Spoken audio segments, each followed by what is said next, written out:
All right, more TPI videos here as the motor goes back together.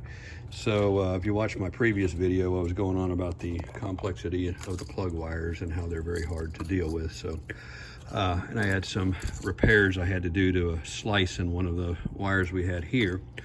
And so I ended up doing that, and we got the original plug wires all kind of battened up and everything. But now it's distributor time. And you know, on a stock tune port, you usually can do the distributor after the runners, but this is those big runners, and this is that Rock high flow intake here, so it gets really tight. So just to save myself the grief, I'm going to stab in the distributor now. So on the factory position on one of these TPI cars, this is going to be kind of a how-to video. You have the stock distributor, and some people replace these with the small ones, but I'm going with the stock big one. So this is your main distributor wire, and the plug is down here. I've got it all sorted, ready to plug in here.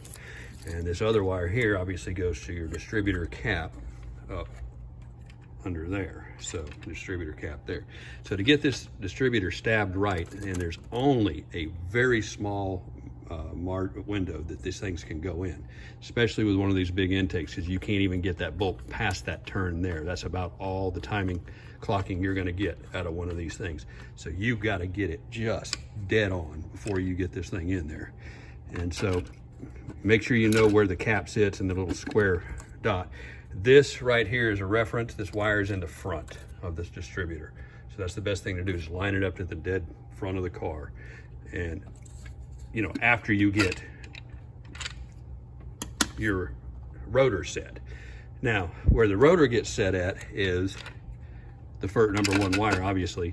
And on the TPI, all the number one wires are this one right here, this lug. So this is, you know, basically you've got this. This will be the final firing order. All the small blocks obviously go clockwise. And of course the firing order is 1, 8, 4, 3, 6, 5, 7, 2. So 1, 8, 4, 3, 6, 5, 7, 2, starting with this one. That's number one. So the engine, if you built it, you know what you're doing with that. If you buying a motor, putting one in, setting the engine timing is a little confusing sometimes to most people. Obviously, we go down to the crank. I'm gonna walk around the other side. And we make sure that the timing mark is on 0, and we're, oh, actually I'm a little off there, got moved some, but it's not very far off. It's good enough, but good enough. I don't have any plugs or anything in it now. Now, here's where a lot of people on small blocks get confused. If you put the engine together and you put the camshaft in and the timing marks are lined up, you got the little dots on the gears, which are the top gear up here and your bottom gear. Let me find a set of old gears real quick. Most people are going to believe that's your firing order. That's your dead firing. Here's an old GM high performance gear here, and it should have a timing mark. There's your timing mark there, and the lower gear is here. So you think that that's where it's firing number one. Nope, that's not where it's firing number one. You want to rotate that engine, basically, you want to rotate the crank 360 degrees to where that one is on the top and this one is on the bottom, that way. And yeah, it's confusing. It's because you always put a small block in, and I did it for years. Every time I put one in, it was 180 degrees out in the distributor, and you're 180 degrears out. Well, on most simple cars, you can pull that distributor out and turn around. Not on one of these. This is a real bear to do. You'll tear a lot of the car apart if you don't get that down. Now, if you got the valve train apart, or excuse me, the valve cover apart, it's easy to see. As long as both of these are here, that's going to be pretty much your firing stroke. It's going to power. Your spark plug's going to ignite. It's going to push the piston down. If you have the cam gears in the timing order, where they're both pointed together, one of these will be, I believe the intake's going to be up a little bit. So another easy way I always remember is if this is, 1, 3, 5. So if number 5 has the intake pretty much all the way in the, or excuse me, exhaust all the way in the up position. That's pretty much on the, then you got this one right. So that one's gonna fire. So if you look at that, make sure both of those are kind of there. So then back to the distributor, and I've already preset that, and it took me a bit.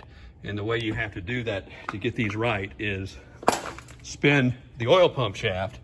And if you got an oil pump, you know, we primed this motor before I even had it on the stand. I've had it on the stand, we primed it with one of these tools here. If you don't have one of those, you can put, you know, a long blade screwdriver down in where the distributor goes and hit the oil pump shaft and spin that a little bit. So basically you have to spin the oil pump shaft to where this will allow to be seated all the way, basically pointing at the second position on the, there's a flashlight, second position on this. So if you've got that right, this engine technically should fire up. Now the timing is not going to be perfectly right, and you know, setting timing on TPI, you have to basically use a timing light and you unhook the wires. Oh, I can't even see them over here, the little plug, but I'll do that later. I think that one's covering it right now. So the little white brown plug you unplug, and then that basically takes the computer control out of the timing and allows you to set it to factory specs down there, or you can set it up a little bit more. And then once you plug that back in, the computer will adjust the timing. So that's pretty much set there. And then make sure your distributor goes all the way down. So a lot of times you think it's all the way down, and it's not. So we've got it down there. And here's one of the crazy things here too. So this aftermarket intake, tried to use the factory distributor hold down bolt. Well, they're too long for this, for the Edelbrock, so you had to use a shorter bolt in there. Boy, if I didn't find that out now and I tried to put that in there, I'd never get my distributor tight, and I'd be cranking on that bolt, fighting it. So yeah, if you got an Edelbrock intake, make sure you use a shorter bolt for the distributor. What else? That's it. So then basically at that point, you plug your distributor in the back here in the back. You snug it down just a little bit on this with a 9/16 wrench, or 15 millimeters, but the fact is it's 9/16 now. A little bit of turn down there, so it got a little snug there. I got the cap. Just make sure it's tighter.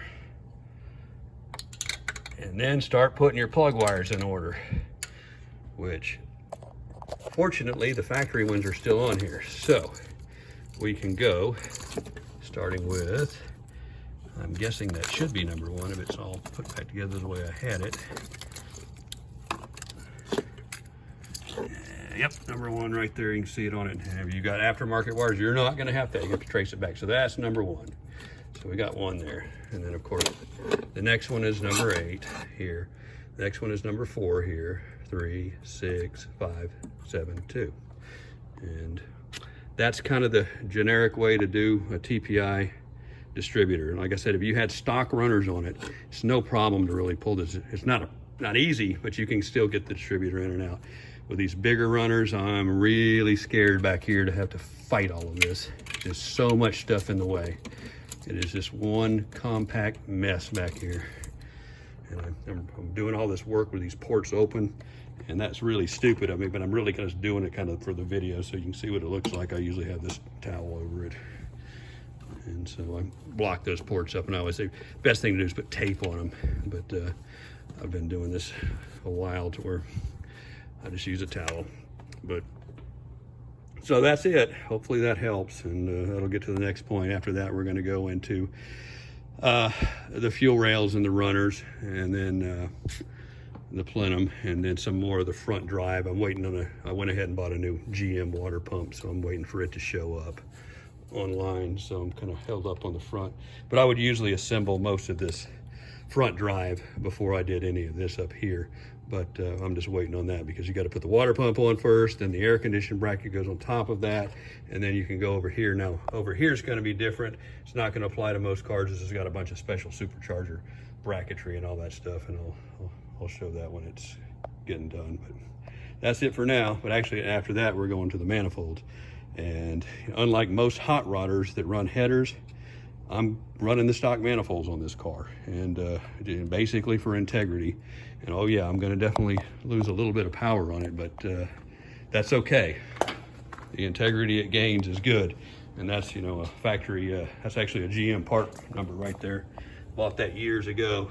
The cat bypass, quote unquote, off-road pipe.